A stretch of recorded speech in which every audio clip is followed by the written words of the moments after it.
All my telephones were cut off. I had no further communication with the outside world.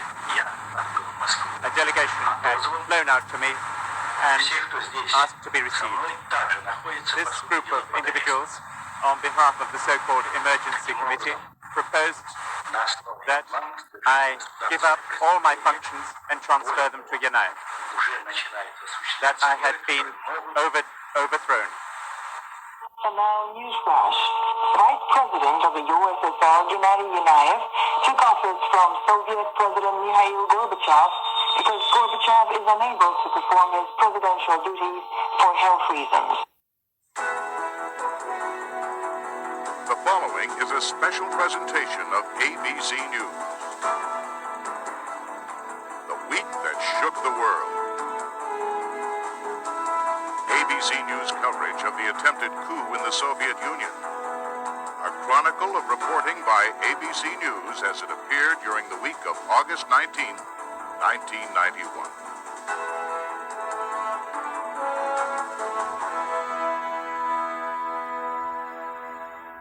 This is a special report from ABC News.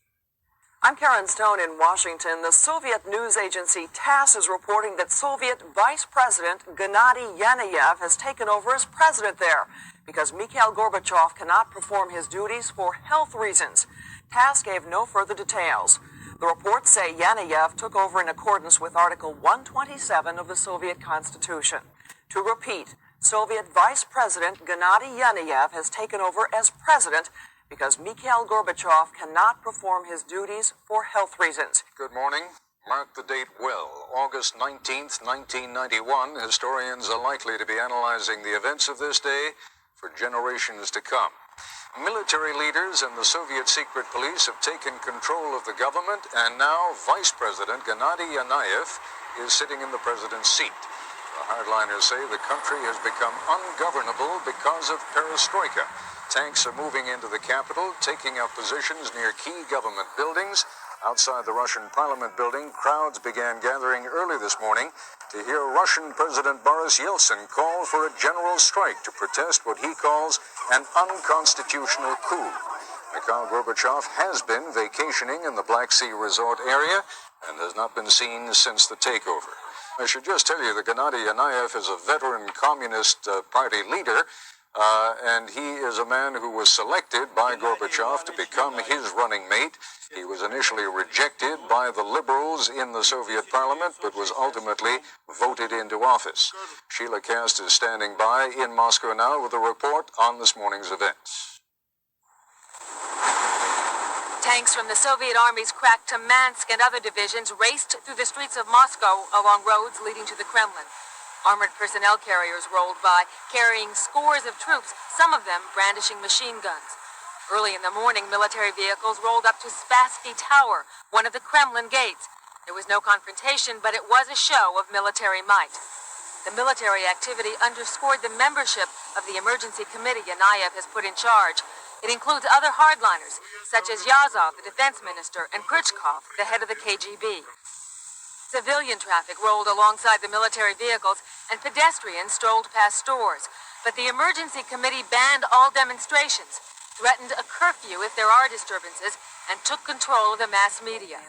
Only Kremlin-controlled television remained on the air to make that announcement, as well as moves by the committee apparently aimed at winning popular support. Yanayev promised cuts next week in the price of food and some consumer goods. He promised increases in wages and pensions, and a quick end to the country's housing shortage. All this may make Yanayev and his committee, at least temporarily, more popular than Gorbachev. If there is resistance, it may well come from the republics. The head of the biggest republic, Boris Yeltsin of Russia, called for a general strike and civil disobedience. Yeltsin said he had not made contact with Gorbachev, but an aide to Yeltsin said he believes the reports that Gorbachev is under arrest at the Black Sea. Ted?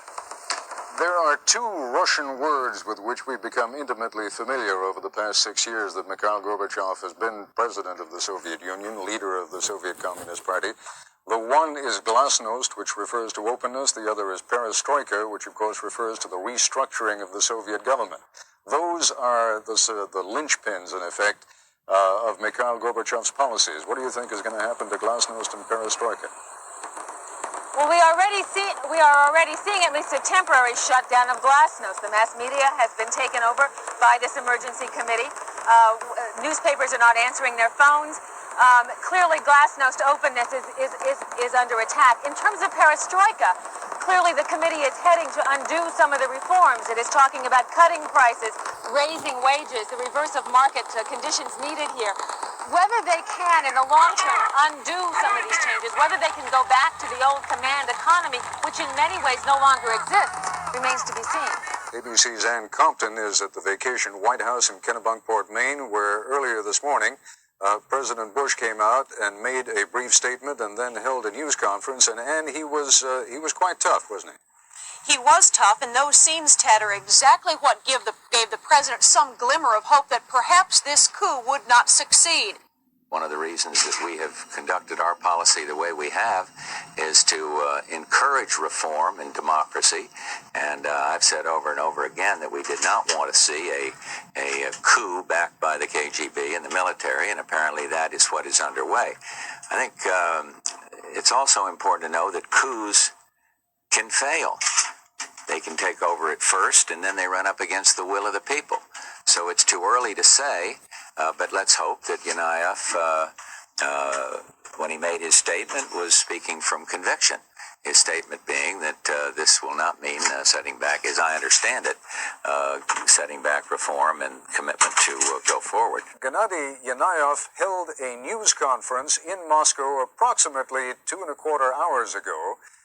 We have just gained access to that news conference, and what we'd like to do is show you a brief excerpt of that conference, and I'll be talking to my colleague Sheila Kast.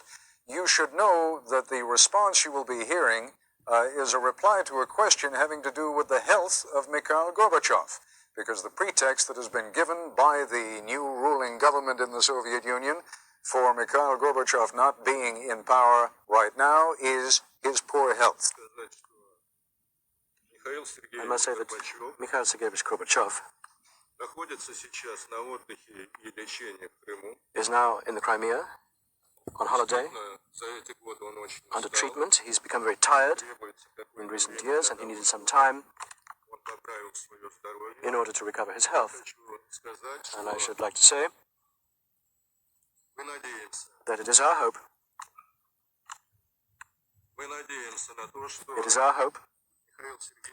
that Mikhail Sergeyevich,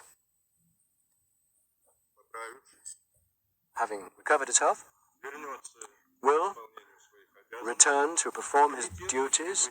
Now, as far as your assertion is concerned that a coup d'etat was carried out last night, I would permit myself not to agree with that, because we are founding our actions on constitutional norms. We believe that confirming the sort of decision we have taken by the Supreme Soviet of the USSR enables us, authorizes us to state that absolutely all legal and, as it were, constitutional norms have been observed.